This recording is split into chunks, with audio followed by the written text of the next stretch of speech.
இயேசுநாதர்கிட்ட ஒருத்தர் வந்து கேட்டாராம், இயேசுவே என்னை எவ்வளவு நேசிக்கிறீர்கள் அப்படின்னு. அவர் தன்னுடைய இரு கைகளையும் அகல விரித்து இவ்வளவு என்று சொல்லி சிலுவையில் உயிர் நீத்தார் அப்படின்னு சொல்லுவாங்க. அதாவது அந்த நேசிப்புக்கு எல்லை கிடையாது, அதே போல மன்னிப்புக்கும் எல்லை கிடையாது. இது இயேசுநாதர் சொல்லி கொடுத்த ஒரு பாடம். இயேசுனுடைய சீடர்கள்ல ஒருத்தன் பீட்டர், அவன் ஒரு நாள் இயேசுநாதர்கிட்ட கேட்டிருக்கான், இயேசுவே நான் வந்து என்னுடைய தம்பி கிட்ட அடிக்கடி சண்டை போட்டுக்கிட்டு இருக்கேன், என்னுடைய சகோதரன் கூட, அவனை நான் எத்தனை தடவை மன்னிக்கிறது? ஏற்கனவே 7 தடவை அவனை மன்னிச்சுட்டேன் அப்படின்னு சொல்லியிருக்கிறான். அப்போ இயேசு சொன்னாராம், மன்னிக்கிறதுக்கு எத்தனை தடவைங்கிற கணக்கெல்லாம் கிடையாது. எத்தனை தடவை உன்னுடைய சகோதரன் உன்னை கோபப்படுத்துகிறானோ அத்தனை தடவை நீ மன்னிக்கிறதுக்கும் தயாரா இருக்கணும், அதுதான் அப்படின்னு சொன்னாராம். அப்ப இவனுக்கு ஒன்றும் புரியல, இது என்ன அவன் தப்பு பண்ணிக்கிட்டே இருப்பான், நாம மன்னிச்சுக்கிட்டே இருக்கிறதா அப்படிங்கிறது மாதிரி குழப்பமா இருந்திருக்கிறான். அப்போ இயேசுநாதர் தன்னுடைய சீடன் பீட்டர் கிட்ட ஒரு கதை சொன்னாராம். அந்த கதை இன்றைக்கு நாம வந்து எல்லாரும் சிந்தித்து பார்க்க வேண்டிய ஒரு கதை. அதாவது மன்னிப்பை விரும்புகிறவர்கள் மன்னிக்கவும் தயாராக இருக்க வேண்டும் அப்படிங்கிறது தான் அந்த கதையினுடைய தத்துவம். அந்த இயேசுநாதர் சொன்ன கதை என்னன்னா, ஒரு மன்னர் இருந்தார். அவர் ஒரு நாள் அரண்மனையில் உட்காந்து கணக்கு வழக்குகள்லாம் பார்த்துக்கிட்டு இருந்தார். நம்ம அரண்மனையிலிருந்து யார் யார் அரசாங்க கடன் வாங்கியிருக்கிறாங்க, யார் யார் திருப்பி செலுத்தி இருக்கிறாங்க அப்படிங்கிற விவரத்தையெல்லாம் பார்த்துக்கிட்டு இருந்தார். அப்போதான் புரிஞ்சுது, அந்த அரண்மனையில் வேலை செய்கிற ஒருத்தனே அரசாங்க கடன் ஒரு வாங்கியிருக்கிறான். எவ்வளவு? 10,000 பொற்காசுகள் வாங்கியிருக்கான் கடன். இந்த 10,000 பொற்காசுகளை திருப்பி செலுத்தல அரசாங்கத்துக்கு. இது மன்னர் கவனத்துக்கு வந்தது. உடனே நம்ம அரண்மனையில் இருக்கிறவனே அரசு கடன் வாங்கி திருப்பி செலுத்தாம இருக்கான், அவனை கூப்பிட்டு வாங்கன்னு சொல்லி கூப்பிட்டுட்டு வந்தாங்களாம். விசாரிச்சிருக்கிறாங்க, என்னப்பா நீ எவ்வளவு ஒன்று? ஆமாங்க 10,000 பொற்காசுகள் வாங்கியிருக்கிறேன், இன்னும் திருப்பி கட்டலைன்னு இருக்கான். உடனே அவர் மன்னர் சொல்லியிருக்கிறார், நம்ம சட்டத்திட்டப்படி நீ உடனே பணத்தை திருப்பி கட்டிடு. அப்படி உன்னால கட்ட முடியலன்னா உன்னுடைய வீடு வாசல் சொத்து சுகம் எல்லாத்தையும் வித்து அந்த பணத்தை அரசு கருவூலத்தில் சேர்த்துக்கிறதுக்கு நானே ஏற்பாடு பண்ணிடுறேன் அப்படின்னு அந்த மன்னர் சொன்னாராம். இவன் அப்படியே அதிர்ச்சி ஆயிட்டான், அப்படியே பொத்துன்னு காலில் விழுந்தானா. மன்னா என்னை மன்னிச்சுங்க, என்னால் முடியல, எனக்கு மன்னிப்பு கொடுங்க அப்படின்னு இருக்கான். உடனே அவர் எழுந்திருச்சு, சரி நீ மன்னிப்பு கேட்டுவிட்ட, அதனால உன்னை மன்னிக்கிறேன், நீ பணம் கட்ட வேண்டாம் அப்படின்னு சொல்லி அந்த மன்னர் அவனை விட்டுட்டாராம். பணத்தையும் தள்ளுபடி பண்ணிட்டார், நீ திருப்பி கட்ட வேண்டான்னு. இவனுக்கு ரொம்ப மகிழ்ச்சி, அதனால ரொம்ப உல்லாசமா வந்துகிட்டு இருக்கிறான். தெருவில் வந்துகிட்டு இருக்கிறப்ப இவங்கிட்ட கடன் வாங்கின ஒருத்தன் எதுக்கு வந்துகிட்டு இருக்கான். அவன் இவங்கிட்ட ஒரு 100 பொற்காசுகள் கடன் வாங்கியிருக்கான். அவன் வந்தான், இவன் போய் அவன் சாட்டையை பிடிச்சிக்கிட்டான், நீ எப்படா என் கடனை திருப்பி கொடுக்க போறேன்னு. அவன் இப்போ முடியல, கொஞ்சம் பொறுத்துக்கா, அப்புறம் தரேன் இருக்கான். அதெல்லாம் முடியாது, நீ கொடுத்து தான் ஆகணும் அப்படின்னு இவன் புடிவமா சொல்றான். இப்ப நிலைமையை பாருங்க, இவன் ஏற்கனவே இவன் 10,000 பொற்காசுகள் அரசாங்கத்துல கடன் வாங்கினா அதுக்கு மன்னிச்சு விட்டுட்டார் இவனை. ஆனா இவன் இன்னொருத்தனை மன்னிக்கிறதுக்கு தயாரா இல்ல. இவங்கிட்ட கடன் வாங்கின இன்னொருத்தன் 10 பொற்காசுகள், அவனை மன்னிக்க தயாரா இல்ல. அவனை கொண்டு போய் நீதிமன்றத்தில் கொண்டு போய் நிறுத்தி தண்டனை வாங்கி கொடுத்துட்டான். நீதிபதி என்ன சொன்னாரு, அந்த இவன் வாங்கின பொற்காசுகளை திருப்பி கட்டுற வரைக்கும் ஜெயிலில் இருக்கணுங்கிறது தீர்ப்பு. ஆனா உடனே அரசர் காதுல வந்து விழுந்தது. சொல்லிட்டாங்க, உங்ககிட்ட மன்னிப்பு வாங்கிட்டு போனானே ஒருத்தன், அவன் வந்து இன்னொருத்தனை மன்னிக்கிறதுக்கு தயாரா இல்லை, அவனை கொண்டு போய் ஜெயிலில் அடைச்சுட்டான் அப்படின்னு. உடனே மன்னர் பார்த்தார், இவனை மறுபடியும் கூப்பிட்டு வர சொன்னார். தபாரப்பா, நான் வந்து உன்னை மன்னிச்சு விட்டேன், ஆனா நீ இன்னொருத்தனை மன்னிக்கிறதுக்கு தயாரா இல்லை, அதனால என்னுடைய தீர்ப்பையும் மாத்துறேன், நீயும் அரசு கடன் தீர்ற வரைக்கும் ஜெயிலில் தான் இருக்கணும் அப்படின்னு சொல்லி ஜெயிலுக்கு அனுப்பிச்சிட்டாராம். இப்படி ஒரு கதையை இயேசுநாதர் தன்னுடைய சீடருக்கு சொன்னதாக ஒரு வரலாறு. அது என்ன, அதுல இருந்து நாம புரிந்து கொள்ள வேண்டியதுன்னா, நாம வந்து மன்னிக்கப்படணும்னு நாம விரும்புறோம்னா நாம இன்னொருத்தரை மன்னிக்கிறதுக்கு தயாரா இருக்கணும். அதனால நாம வந்து இன்னொருத்தரை யாரையும் மன்னிக்க மாட்டோம், ஆனா என்ன இன்னொருத்தர் மன்னிக்கணும் அப்படிங்கறது மாதிரி செய்யக்கூடாதுன்னு சொல்லுவாங்க. அது மாதிரி நாம வந்து இப்ப இது தப்பா புரிஞ்சுக்கிறவங்களும் இருக்கிறாங்க. பாவம் மன்னிப்புங்கிறதுலாம் எதுக்குன்னா, அதாவது மறுபடியும் பாவம் செய்யாம இருக்கிறதுக்காக தான். அதான் மன்னிக்கிறாரே அப்படிங்கிறதுக்காக மறுபடியும் பாவம் பண்ணிட்டு இருக்கிறது இல்லை. அதான் ஒருத்தர் கேட்டாராம், பாவத்திலிருந்து மன்னிப்பு கிடைக்கணும்னா நீ என்ன செய்யணும் அப்படின்னு கேட்டிருக்காரு. அதுக்கு அவன் சொல்லியிருக்கிறான், நான் முதல்ல பாவம் செய்யணும், அப்பதானே மன்னிப்பு கிடைக்கும் அப்படின்னு நானா. இப்படிப்பட்டவர்கள் தான் இன்னைக்கு உலகத்தில் அதிகமாக இருக்கிறாங்க. அதனால இந்த மன்னிப்பின் மகத்துவம்ங்கிறது இயேசுநாதர்ட்ட இருந்து தான் நாம புரிஞ்சுக்கணும். அந்த இயேசு சொன்ன அந்த மன்னிக்கிற மனோபாவம் இருந்தால் இன்னைக்கு உலகம் பூராவும் அமைதி பூங்காவாக இருக்கும். அதுல ஒன்றும் ஆச்சரியமே இல்லை, அதுல ஒன்றும் சந்தேகமும் இல்லை. அதனால மன்னிக்கிற மனோபாவத்தை நாம எல்லாரும் நமக்குள்ளே வளர்த்து கொள்ள வேண்டும் அப்படிங்கிறது தான் நாம இன்றைக்கு எல்லோரும் சிந்தித்து பார்க்க வேண்டிய ஒரு செய்தி.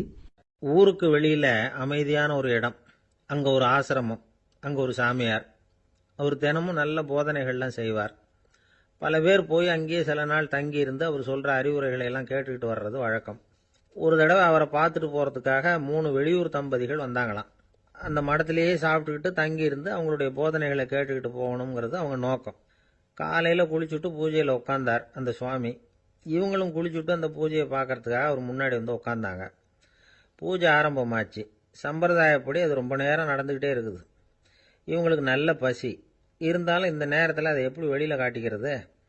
பேசாமல் இருந்தாங்க. அந்த சுவாமி பூஜையை முடித்தார். அதுக்கப்புறம் பேச ஆரம்பித்தார். பேச்சு அருமையாக தான் இருந்தது, அமிர்தமாக தான் இருந்தது. இருந்தாலும் இவங்களுக்கு இருக்கிற வயிற்று பசி அது சரியாக கவனிக்க விடலை. அந்த சுவாமியே இதை கவனிச்சதா தெரியல. இவங்களுக்கு மனசுக்குள்ள ஒரு எண்ணம், உள்ள சாப்பாடு தயாராகிட்டு இருக்கும் போல இருக்கு, இந்த பேச்சு முடிஞ்சது நம்மளை உள்ளே அழைச்சிட்டு போய் சாப்பாடு போடுவாங்கன்னு நினைக்கிறோம் அப்படின்னு இவங்களாம் நினச்சிக்கிட்டாங்க. ஆனால் சுவாமி இதை பற்றி எதுவுமே பேசலை, கண்டுக்கலை. ஒரு அம்மாவால் அதுக்கு மேலே சும்மா இருக்க முடியுமா? முடியல. சாப்பாட்டை கவனிக்கலாமா அப்படின்னு சொல்லி மெதுவாக ஆரம்பித்தாங்க. ஓ கவனிக்கலாமே அப்படின்னு உள்ளே அழைச்சிட்டு போனார் சுவாமி. இவங்க ரொம்ப அவசரமாக எழுந்திருச்சு உள்ளே ஓடினாங்க. அங்கே ஒரு மேஜை மேலே ஒரு கிண்ணம் மூடி இருந்தது. ஓ இதுதான் சாப்பாட்டு மேஜை போல இருக்கு, இங்கே சாப்பாடு வந்துடும் அப்படின்னு நினச்சாங்க. உடனே போய் சுற்றி உட்காந்துக்கிட்டாங்க.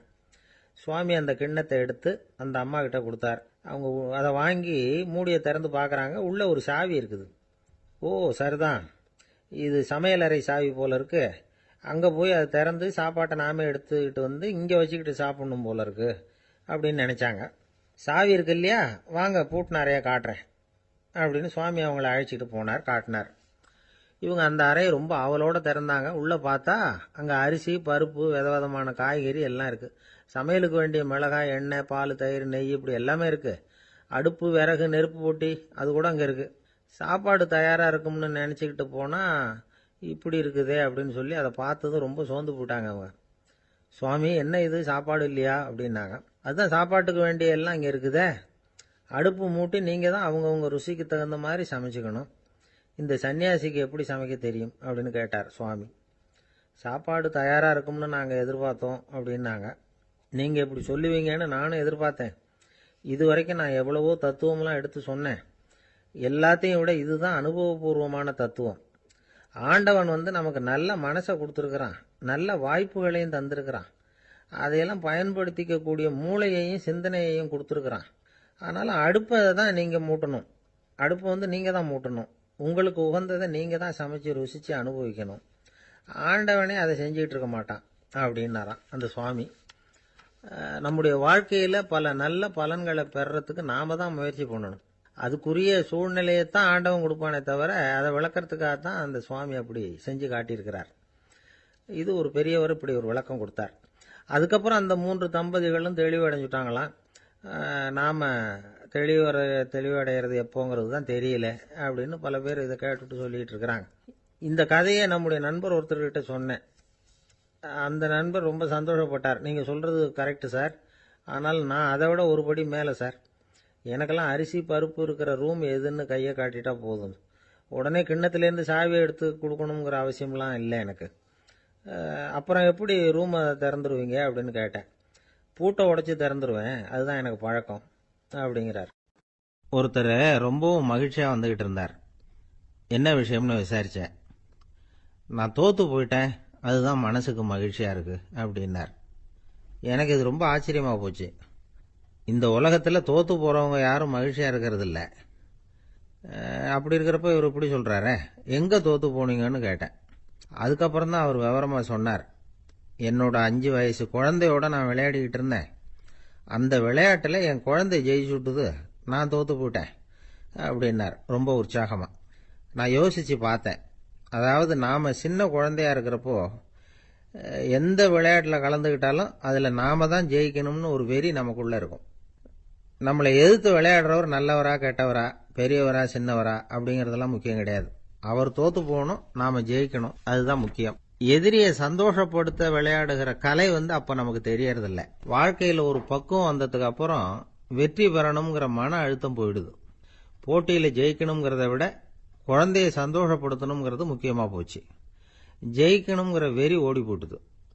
ஒரு குழந்தையா இருந்தப்போ நம்ம வளர்ச்சிக்கு உதவிய வெறி பெரியவனானதுக்கு பிறகு நமக்கு எதிரியா மாறுது. அதை சரியான சமயத்தில் நாம புரிஞ்சுக்கிட்டோம்னா போதும், நாம பொழைச்சிக்கலாம். ஒவ்வொரு மனுஷனுமே வாழ்க்கையோட அடுத்த கட்ட வளர்ச்சியில் அடி எடுத்து வைக்கிற நேரத்தில் தன்கிட்ட இருந்து ஏதோ ஒரு குணத்தை அல்லது தன் குணம் இருந்த ஏதோ ஒரு உறவை நாம இழக்கத்தான் வேண்டியிருக்குது. ஒரு கட்டம் வரைக்கும் உதவியா இருந்த குணம் அடுத்த கட்டத்துக்கு தடையா கூட மாறிடலாம். இந்த பரிமாண மாற்றத்துக்கு உள்ளாகிற ஒவ்வொருத்தரும் பிரத்யட்சமா இதை உணர்றாங்க. ஆனா பல பேர் எப்படின்னா பழச திறந்துட்டு புதிய கொள்கைகளை உருவாக்கிக்கிறதுக்கு இஷ்டம் இல்லாம இருந்துடுறாங்க, அல்லது அப்படி செய்ய முடியாம தவிக்கிறாங்க. இதையெல்லாம் மீறி அந்த பழச திறந்துட்டா அதை இழந்ததால உண்டாகிற மன அழுத்தம் சில காலத்துக்கு வருத்திக்கிட்டு தான் இருக்கும், வேற வழி இல்லை. ஆரோக்கியமான ஒரு முன்னேற்றத்துக்காக அந்த மன அழுத்தத்தை தாங்கிக்கத்தான் வேணும் அப்படிங்கிறாரு அந்த உலக புகழ்பெற்ற மேதை ஒருத்தர், இந்த ஸ்காட் பெக் அப்படிங்கிறவர். பிறந்த நாள் முதல் இதுதான் சரி அப்படின்னு கற்பிக்கப்பட்டு வந்த ஒவ்வொரு தத்துவத்தையும் தங்களுடைய வளர்ச்சிக்கு தகுந்த மாதிரி மாற்றி அர்த்தப்படுத்தி கொள்ள முடியாமல் வாழ்க்கை சூழல்ல அப்படியே அரைப்பட்டு தூளாகிறவர்கள் தான் ரொம்ப தவிக்கிறாங்களாம். இதுதான் அவருடைய கருத்து. பெரும்பாலும் மனிதர்களுடைய நடுத்தர வயசுல, அதாவது 30 தாண்டுகிற சமயத்துல தான் இந்த தவிப்பு உண்டாகுதான். இதை தான் மேற்கத்திய நாடுகளில் அடிக்கடி மிட் லைஃப் கிரைசிஸ் அப்படின்னு சொல்றாங்க. அப்பப்போ பழசையெல்லாம் தொலைச்சி விட்டு புதுசு புதுசா பிறக்கிறதுக்கு கத்துக்கணும். ஒவ்வொரு நிமிஷத்தையும் அந்த நிமிஷத்துக்கு ஏற்ற சித்தாந்தம் கொண்டவர்களாக சந்திப்போம் அப்படிங்கிறார் அந்த உளவியல் நிபுணர். இப்படி பழகிக்கிட்டா வாழ்க்கை இன்பமயம், இல்லைன்னா தவிப்பு மயம்தான். பழச தொலைக்க முடியாதவர்கள்ல எத்தனையோ பேர் உண்டு, எத்தனையோ ரகம் உண்டு. அதில் வேடிக்கையான நண்பர்களும் உண்டு. ஒருத்தர் நண்பர் வீட்டுக்கு போனார்.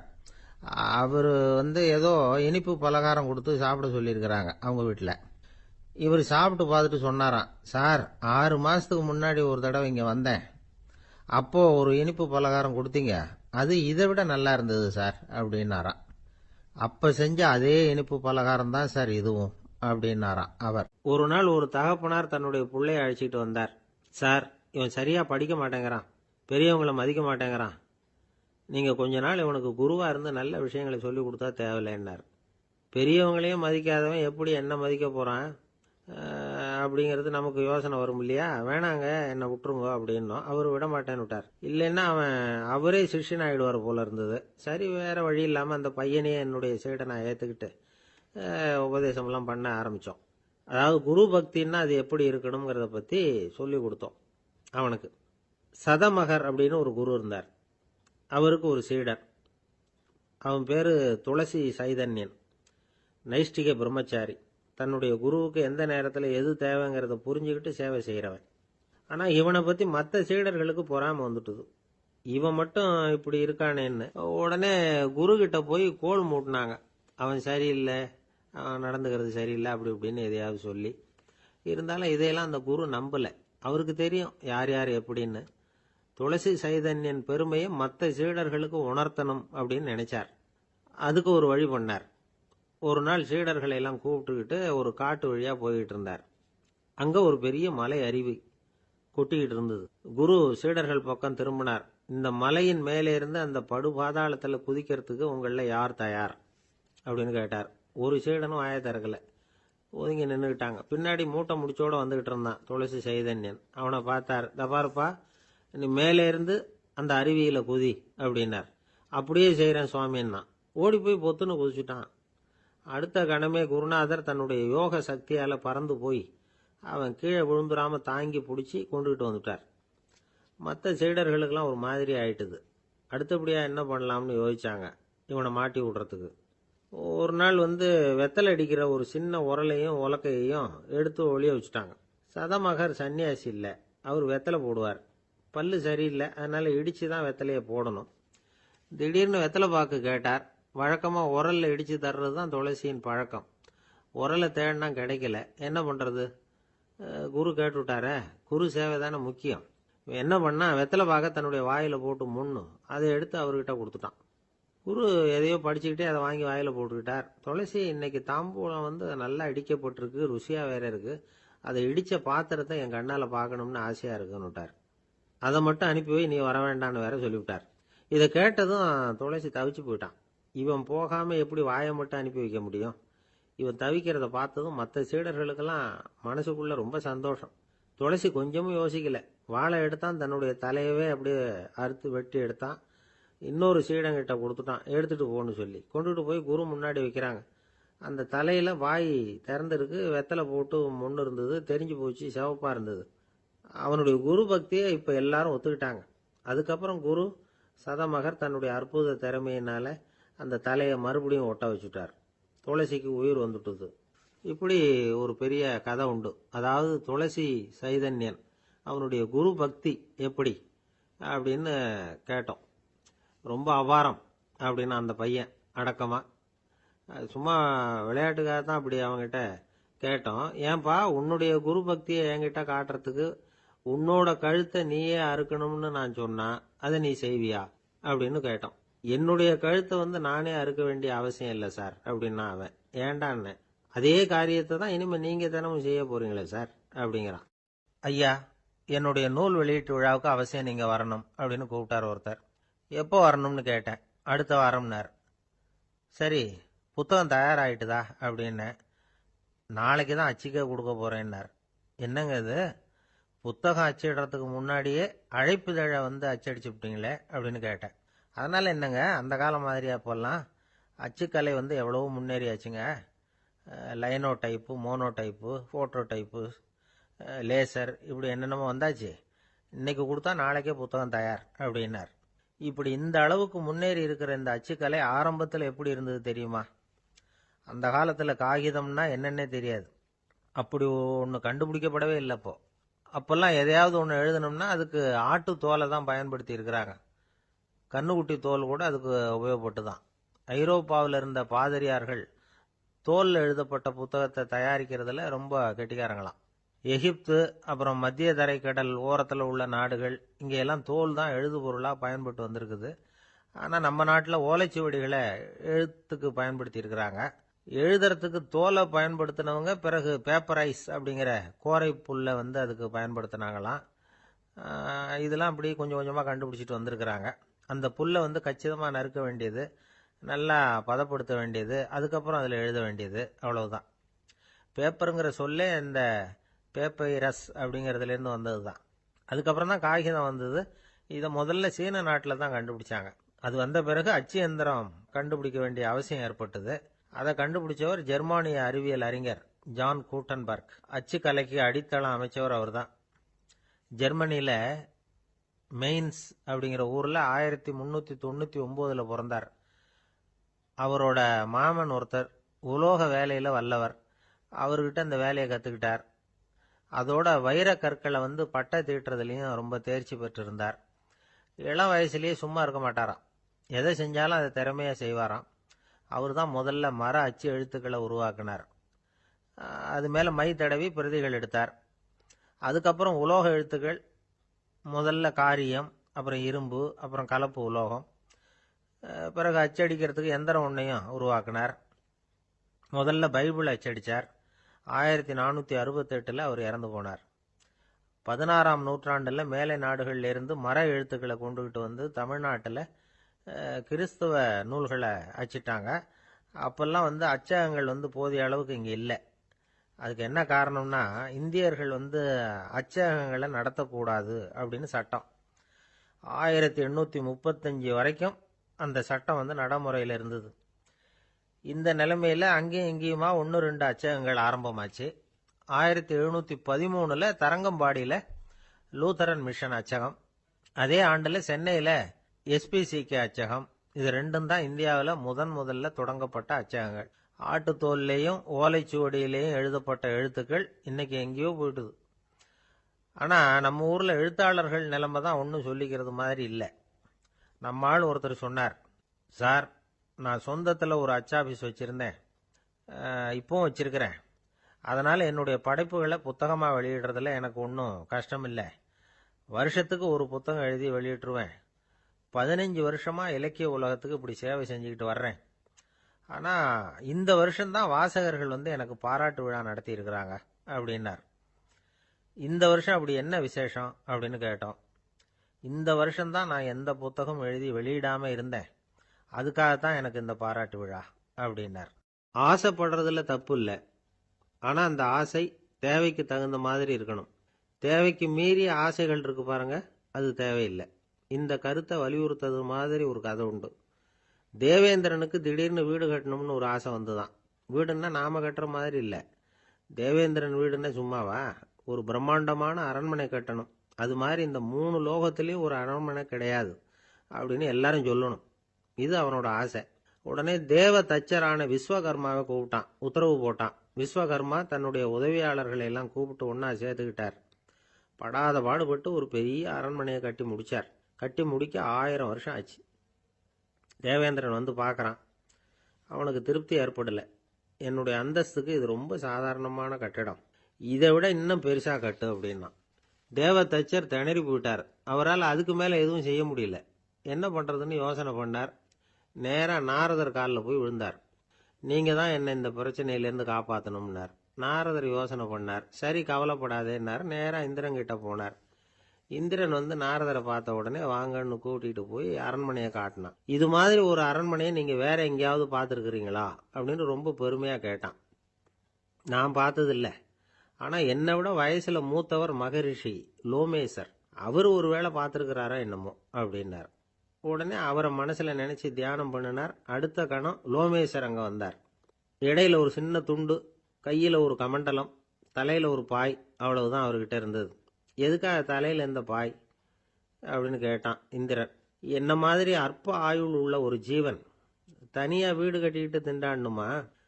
இந்த பாய் தான் ஒரு வீடு மாதிரி எனக்கு நிழல் கொடுக்குது அப்படின்னார் அவர். என்னது, உங்களுக்கு வந்து அவ்வளவு கொஞ்சமான ஆயுளா அப்படின்னு ஆச்சரியத்தோட கேட்டான் இந்திரன். ஆமா, இதை பாரு, என்னுடைய மார்புல ஒரு பொற்காசு அளவுக்கு ரோமம் உதிர்ந்துட்டுது.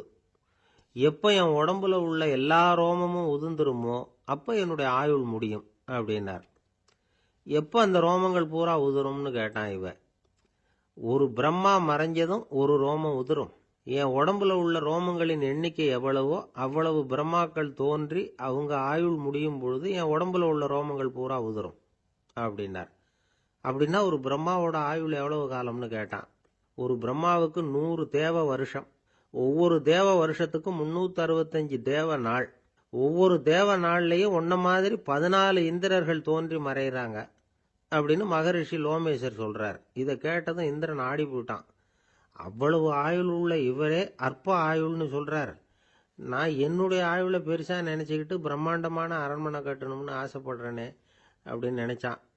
எனக்கு வீடு கட்டின வரைக்கும் போதும்னு விட்டான். அதனால நாமெல்லாம் நம்முடைய தேவைக்கு தகுந்த மாதிரி ஆசைப்படுறது தான் நியாயம். ஆனா அப்படியே நடந்துக்கிறோம். மனுஷன் வந்து கடவுளையே ஏமாத்தி காசு வாங்கறதுக்குள்ள ஆசைப்படுறான். ஒருத்தன் கடவுளை நினைச்சு தவம் இருந்தான். கடவுள் நேரில் வந்தார். தேவலோகத்துல ரூபாய்க்கெல்லாம் என்ன மதிப்புன்னு கேட்டான். அங்கெல்லாம் ரூபாய்ங்கிறது உங்க பணத்துல 1 கோடி ரூபாய்க்கு சமம். அதாவது தேவலோகத்துல 1 ரூபான்னா இங்க 1 கோடி ரூபா. அது மாதிரி எங்களுக்கு ஒரு நாள்ங்கிறது உங்க கணக்குல 1 கோடி வருஷத்துக்கு சமம் அப்படின்னாரு கடவுள். அப்படின்னா எனக்கு நீங்க அதிகமா எதுவும் தர வேணாம், உங்க கணக்குப்படி ஒரே 1 ரூபா கொடுங்க, அது போதும்னா இவன் ரொம்ப சாமர்த்தியமா. கடவுள் யோசனை பண்ணார். அது ஒன்றும் கஷ்டம் இல்லை, 1 ரூபா தானே கேட்குற, கொடுத்துட்றேன். ஆனா இப்போ வரும்பொழுது நான் எடுத்துக்கிட்டு வரல, எங்க கணக்குப்படியே 1 நாள் பொறுத்துக்க பணத்தோட வந்துடுறேன் அப்படின்னு சொல்லிவிட்டு பறந்து போயிட்டார். ஒரு நண்பர் இருக்கார். எப்ப பார்த்தாலும் கையில ஒரு புத்தகம் இருக்கும். புத்தகம் இல்லாம எங்கேயும் புறப்பட மாட்டார். எதுக்காக இப்படி எடுத்துட்டு போறீங்க அப்படின்னு கேட்டா, எனக்கு இது ஒரு நல்ல நண்பன் மாதிரி, இந்த காலத்துல எங்க போனாலும் காத்திருக்க வேண்டியிருக்கு, அது மாதிரி சமயத்துல நான் வந்து நண்பன் கூட பேசிக்கிட்டு இருப்பேன் அப்படிம்பாரான். ஒருத்தர் ஒரு பெரிய அரச பதவியில் இருந்தார். அவர் பதவியிலிருந்து இறங்க வேண்டிய சூழ்நிலை. அரசு கொடுத்திருந்த வீட்டை விட்டுட்டு வெளியில வர்றார். வரும்பொழுது 2 கையிலேயே 2 பெட்டியை எடுத்துக்கிட்டு வந்தாராம். சார், உங்களுடைய உடைமைகள் அப்படின்னு கேட்குறாங்க அங்க இருந்த ஊழியர்கள். இவர் தன்னுடைய கையில இருக்கிற பெட்டியை காட்டி, இதுதான் என்னுடைய சொத்து அப்படின்னாராம். ஒரு பெட்டியில அவருடைய உடைகள், இன்னொரு பெட்டியில அவர் விரும்பி படிக்கிற புத்தகங்கள், அவ்வளவுதான். இதுதான் இருந்துதான். புத்தகம் படிக்கிறது வந்து மனசுக்கு நல்லதுங்கிறது நமக்கு தெரியும். புத்தக வாசிப்பு வந்து உடம்புக்கும் நல்லதுங்கிறாங்க. அது நமக்கு ஆச்சரியமா தான் இருக்குது. ஒரு நபர் ஒரு வருஷத்துல சராசரியா 2000 பக்கங்களை படிச்சிருக்கணுமா, யுனெஸ்கோ பரிந்துரை. ஆனா நம்ம நாட்டில் நாம சராசரியா படிக்கிறது 32 பக்கங்கள், அவ்வளவுதான். இவ்வளவுக்கு நம்ம நாட்டில் 6000த்துக்கும் மேற்பட்ட நாளேடுகள், 2000த்துக்கும் மேற்பட்ட இதழ்கள், மலர்கள், இவ்வளவு இருந்தும் சரியா வரல. இந்த உலகத்துல முதல் நூலகம் எங்க எப்போ ஆரம்பமாச்சு தெரியுமா? கிமு 2500 ஆண்டுல அது ஆரம்பமாயிருக்குது. பாபிலோனியாவில் அமில் அணு அப்படிங்கிற அரசன் தான் நூலகத்தை உருவாக்கி இருக்கிறான். அப்பெல்லாம் தாள் கிடையாது, களிமண் தான். களிமண் பலகைகளில் எழுதி அதை தொகுத்து அப்படியே நூலாக்கி அதை நூலகத்தில் வச்சிருப்பாங்களாம். அரசருடைய நூலகத்தில் 1000த்துக்கும் மேற்பட்ட நூல்கள் இருந்ததாக வரலாற்று குறிப்பு இருக்குது. அது மட்டும் இல்லை, அந்த நூலகத்தில் பொருள் வாரியா, அதாவது சப்ஜெக்ட் வாரியா புத்தகங்களை வகைப்படுத்தி வச்சிருந்தாங்களாம். அதில் மிச்சம் இருந்த ஒரு 25 களிமண் பலகை புத்தகங்கள் இன்னைக்கும் பிரிட்டிஷ் அருங்காட்சியகத்தில் இருக்குதான். அச்சு தாள் இதெல்லாம் ஏற்பட்டதுக்கு அப்புறம் அமைக்கப்பட்டது தான் பிரான்சில் இருக்கக்கூடிய பாரிஸ் நூலகம். 1480 பிரெஞ்சு மன்னர் 11ஆம் லூயி இந்த நூலகத்தை அமைச்சாராம். ஆனால் அப்பெல்லாம் அரசர்கள் மட்டும்தான் நூலகத்தை பயன்படுத்த முடியுமா. அதுக்கப்புறம் 17ஆம் நூற்றாண்டில் இந்த முறை மாறி பொதுமக்கள் அங்கே போகலாம், படிக்கலாம் அப்படிங்கிற நிலைமை வந்துதான். போட்லியன் நூலகம் அப்படின்னு அதுக்கு பேர், பாரிஸ் நகரத்தில் இருக்கு. அங்கதான் நூல்களின் பட்டியல் தயாரிப்பு பணி ஆரம்பமாச்சு. கல்வி வளர்ச்சியையும் நூலகத்தையும் இணைச்சவர் நெப்போலியன் போனபார்ட். முன்பணம் செலுத்தி புத்தகத்தை படிக்கிற முறையையும் அவர் தான் கொண்டுட்டு வந்தாராம். மக்கள்கிட்ட வசூலிக்கிற வரியின் ஒரு பகுதியை நூலகத்துக்கு பயன்படுத்தினவரும் அவர் தானா. நெப்போலியன் நூலகத்தில் உலகத்தில் உள்ள எல்லா மொழி நூல்களும் இருக்குதான். அங்கே ஒரு தமிழ் நூலும் இருந்திருக்குது. அது என்னன்னா கம்பராமாயணம். சோவியத் யூனியனுக்கு படையெடுத்து போனப்போ அங்கிருந்து லட்சக்கணக்கான புத்தகங்களை இந்த பனிச்சறுக்கு வாகனங்கள் இருக்குல்ல, அதில் கொண்டுகிட்டு வந்ததாக வரலாறு. அடுத்தபடியாக குறிப்பிட்டு சொல்லத்தக்க நூலகம் எதுன்னா பிரிட்டிஷ் நூலகம். மிக பழைய கையெழுத்து பிரதியெல்லாம் கூட அங்கே இருக்குது. 1753 ஆரம்பமாச்சு. அதில் உள்ள நூல்களை வரிசையாக அடுக்கினா 180 கிலோமீட்டர் நீளத்துக்கு வருமா. மிகப்பெரிய நூலகம் அமெரிக்க தலைநகர் வாஷிங்டனில் இருக்குதான். இந்தியாவை பொறுத்த வரைக்கும் பெரிய பழைய நூலகம் எதுன்னா கல்கத்தா நூலகம். எல்லா இந்திய மொழி நூல்களும் இங்கே உண்டு. மகாகவி பாரதியார் நடத்தின இந்தியாங்கிற இதழின் எல்லா பிரதிகளும் அங்கே பாதுகாப்பாக இருக்குது. படிக்கும் பழக்கம் இங்கே வளர வேண்டியிருக்குது. ஒருத்தர்கிட்ட ஒரு புஸ்தகத்தை கொடுத்து விமர்சனம் எழுத சொல்லியிருந்தாங்க. கொஞ்ச நாள் கழிச்சு அவரை போய் பார்த்து, என்னங்க புஸ்தகத்தை படித்து பார்த்தீங்களா அப்படின்னு கேட்டாங்களாம். இதுக்கு அவர் சொல்லியிருக்கிறார், இன்னும் நான் படித்து பார்க்கலிங்க, இப்போ தானே விமர்சனமே எழுதி முடிச்சிருக்கிறேன், இனிமே தான் படிக்கணும் அப்படின்னாராம். ஒருத்தர் அவசரமாக போய்கிட்டு இருந்தார். எங்கே போய்கிட்டு இருக்கீங்க அப்படின்னு கேட்டார் ஒரு பெரியவர். கடைக்கு போகிறேன் சார், சாமான் வாங்கறதுக்கு அப்படின்னார். அங்கே போகிறதுக்கு முன்னாடி தெரிஞ்சிக்க வேண்டியதெல்லாம் தெரிஞ்சுக்கிட்டீங்களா அப்படின்னு கேட்டார் பெரியவர். கடைக்கு போய் காசை கொடுத்து ஒரு பொருளை வாங்கிட்டு வரப்போகிறோம், இதில் தெரிஞ்சிக்க வேண்டியது என்ன இருக்குது அப்படின்னார் அலட்சியமா. இப்போ அந்த பெரியவர் பேச ஆரம்பித்தார். இந்த உலகத்தில் எந்த ஒரு செயலில் இறங்குறப்பவும் நாம் நல்லா ஆலோசனை பண்ண வேண்டிய விஷயம் 5 அப்படின்னார். உதாரணமாக, ஒருத்தன் கடைக்கு போய் ஏதோ ஒரு பொருளை வாங்கிட்டு வர போகிறான்னு வச்சுக்கங்களேன். அப்போ கூட அவன் 5 விஷயங்களை பற்றி தெரிஞ்சுக்க வேண்டியிருக்குது அப்படிங்கிறார் அவர். முதல்ல அந்த பொருள் எப்படிப்பட்டது அப்படிங்கிறத தெரிஞ்சுக்கணும். ரெண்டாவதா தன்னை பற்றியும் தெரிஞ்சுக்கணும். அப்போ தான் அந்த பொருள் தனக்கு தேவையா இல்லையா அப்படிங்கிறத புரிஞ்சுக்க முடியும். மூணாவதா தெரிஞ்சுக்க வேண்டியது ஒன்று இருக்குது. அது என்னன்னா, அந்த பொருளை அடையறதுக்கு வழி என்ன அப்படிங்கிறத தெரிஞ்சுக்கணும். அதாவது எவ்வளவு பணம் கொடுத்தா அது கிடைக்கும், இது மாதிரியான விஷயங்கள். நாலாவதா அந்த பொருளை அடையிறது மூலமா நாம் அடையக்கூடிய பயன் என்ன அப்படிங்கிறதையும் உணரணும். அஞ்சாவது, அந்த பொருளை அடையிறதுல இருக்கக்கூடிய தடை எது அப்படிங்கிறதையும் நாம் தெரிஞ்சுக்கணும். பெரியவர் பேசுறது ஏதோ தத்துவம் மாதிரி தெரியுது இல்லையா? தத்துவம் தான். அதாவது இப்படி உலகியல் வாழ்க்கையில் சின்ன சின்ன விஷயங்கள்லேயே நாம் 5 விஷயங்களை தெரிஞ்சுக்க வேண்டியிருக்குது. அது ரொம்ப அவசியமாக இருக்குது. பேரின்ப நிலைன்னு சொல்கிறாங்கல்ல, அது மாதிரி பெரிய சமாச்சாரங்கள்லேயும் இந்த 5 விஷயங்களை நாம் தெரிஞ்சுக்க வேண்டியிருக்குது. அதுக்கு பேர் என்னன்னா அர்த்த பஞ்சகம். வைணவ சமயத்தில் அர்த்த பஞ்சகம்ங்கிறது ரொம்ப பெரிய விஷயம். கடைக்கு போகிறது மாதிரி கடவுளை பார்க்க போகிறப்பவும் நாம் 5 விஷயங்களை தெரிஞ்சுக்கணுமா. முதல்ல பரம்பொருள் அப்படிங்கிறது என்ன, அதோட தன்மைகள் என்ன, இதை தெரிஞ்சுக்கணும். இதுக்கு பேர் என்னன்னா பரமாத்ம ஸ்வரூபம் அப்படின்னு பேர்.